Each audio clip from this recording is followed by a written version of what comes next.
Before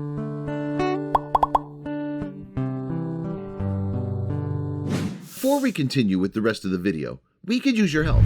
Click that like button to help spread the word about watchJojo, and also be sure to subscribe and click the notification bell so you don't miss our future videos.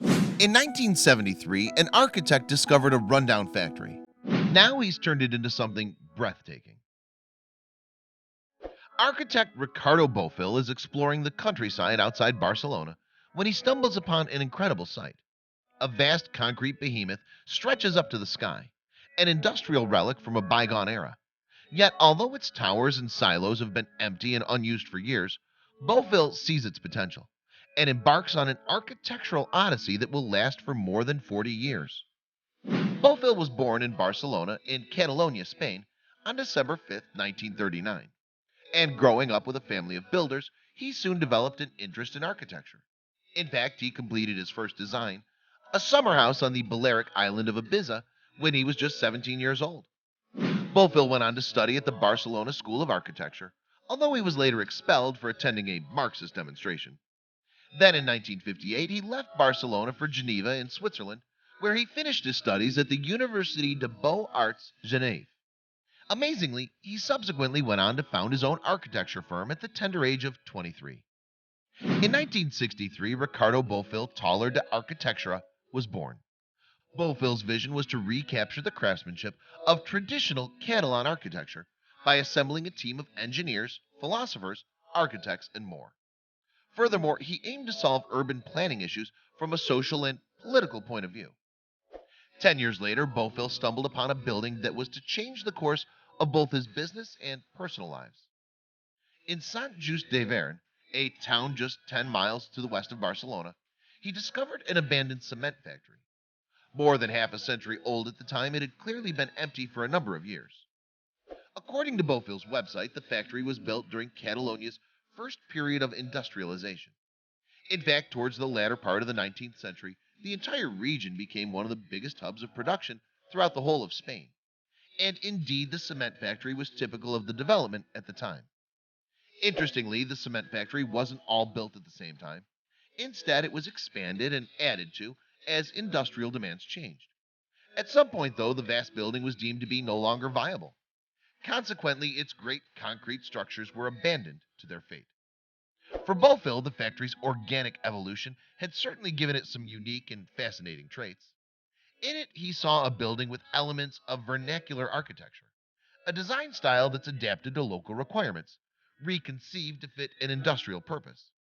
In fact, Bofill was able to identify no less than 3 separate post-war visual trends present within the factory's walls, where bizarre structures met architectural dead ends.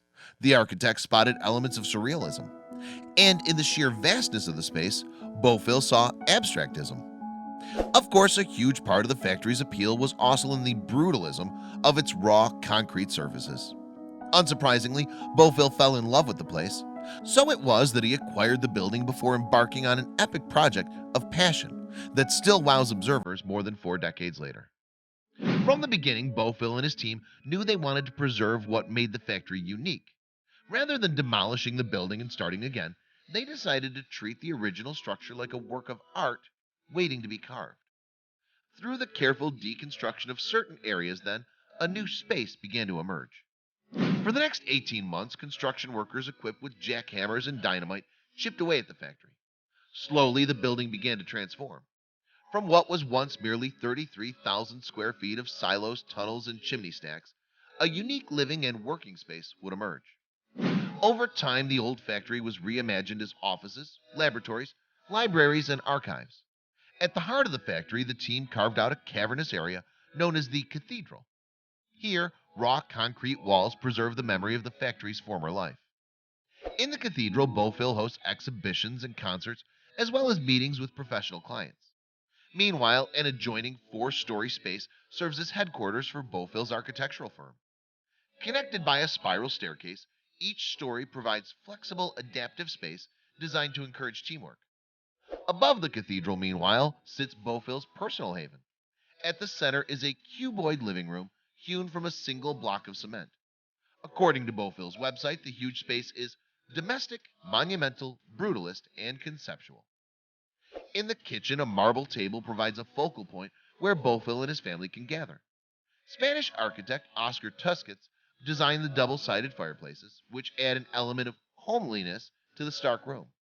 Indeed, throughout the property, cozy living spaces contrast with the sheer drama of the repurposed building. However, it wasn't just the inside of the building that Bofill turned his attention to. Outside, the architect wanted to transform the space from a stark industrial monument to a green paradise. So, through a careful program of planting, Bofill's dream gradually began to take shape. Now, greenery adorns the concrete walls of the factory. Palm, olive, and prune trees fill the gardens, while more plants and flowers sprout incongruously from the roof. Overall, the effect is more overgrown fairy tale castle than relic of Catalonia's industrial revolution. Today, Bofill uses the factory as a place in which to take refuge from nomadic life. Presently, I live and work here better than anywhere else, he explains on his website. I have the impression of living in a precinct, in a closed universe which protects me from the outside and everyday life. After more than 40 years of work, however, Bofill says that the factory is still not finished. That hasn't stopped the concept from winning acclaim around the world, though. Even now, social media posts featuring the building, dubbed La Fabrica, regularly garner millions of views. Proof surely that Bofill's postmodernist vision still resonates in the modern world. Please don't forget to subscribe and activate the bell to receive everything that's new.